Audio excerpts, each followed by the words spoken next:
think that the Australian population recognise that there is a need for their aid dollar to go towards development, which will assist a country to run by itself and generate its own income and, of course, have higher economic growth. But as well as that, there are immediate pressing human needs.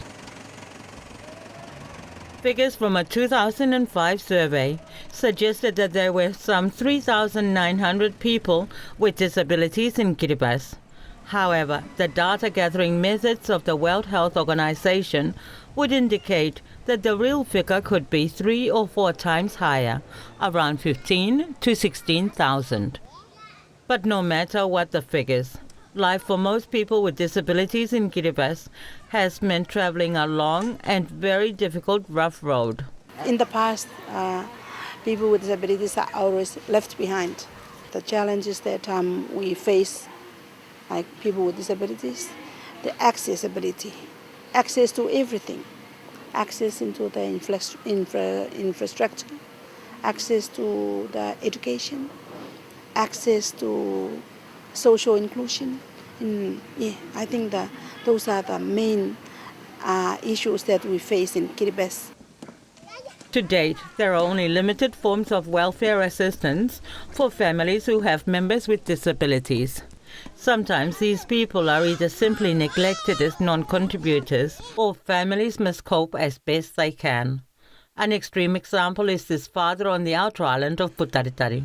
His daughter is totally reliant on his care for her every basic need.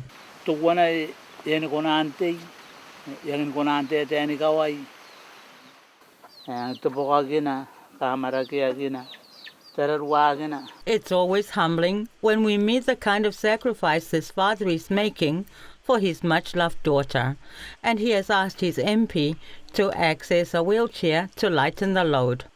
Unfortunately, it seems that there may be some kind of delay.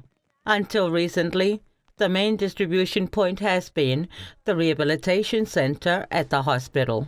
But in one fiery moment in November 2012, this very important facility was burnt to the ground.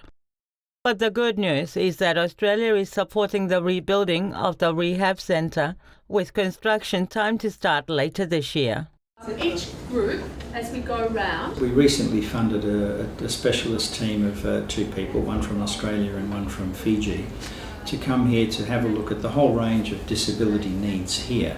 And they're preparing an assessment and a program, a strategic program, for our future involvement in disability activities here.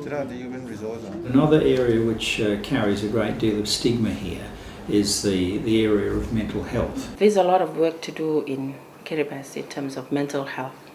It's for our vulnerable patients who are actually discriminated in the community and actually looked down upon.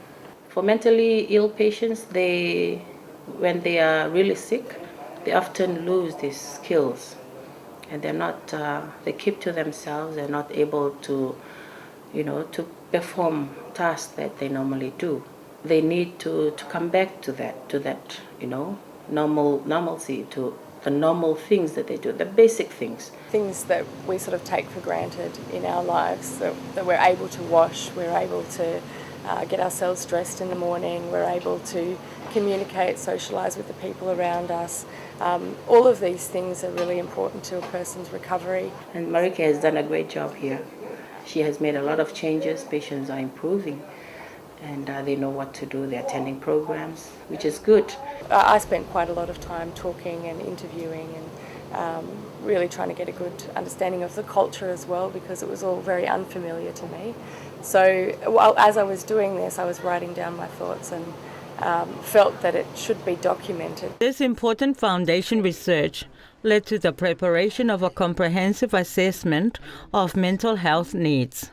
This in turn has resulted in recent Australian support to begin upgrading the facility to bring greater comfort, safety and security to patients in their journey to recovery. I believe that if they are on treatment and start treatment early, they will get well and they will get better and they can go back to their normal self quickly. This 18-year-old young man is profoundly deaf. He very actively contributes to the family, but he has not received 1 day of formal education in his life.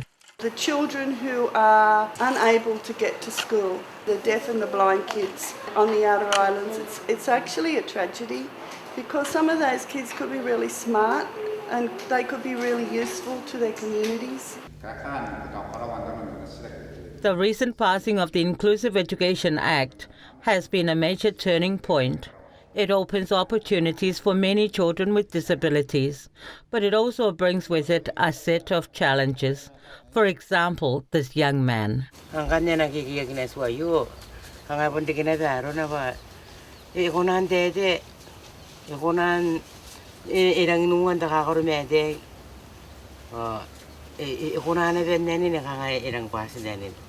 Kakeman is obviously very bright, and he could be taken to school in his wheelchair.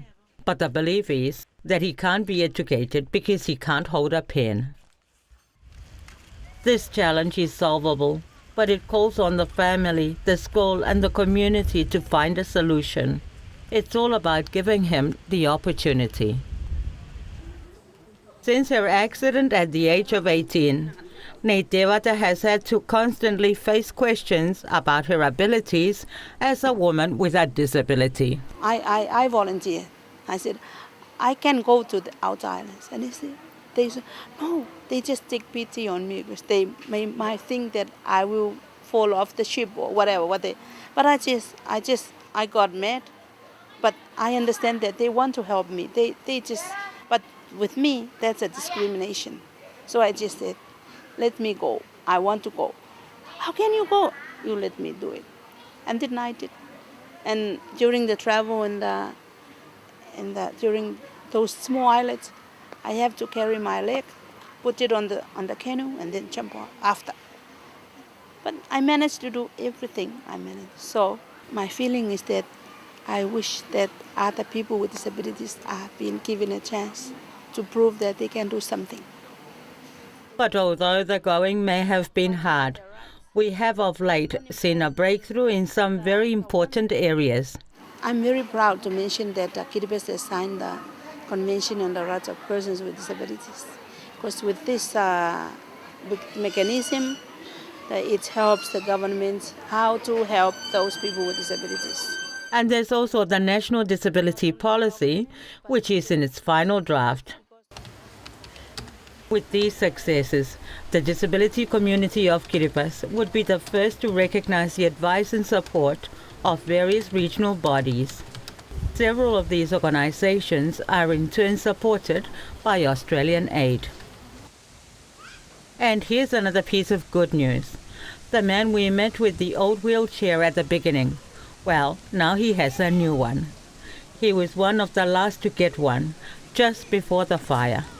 What did you like?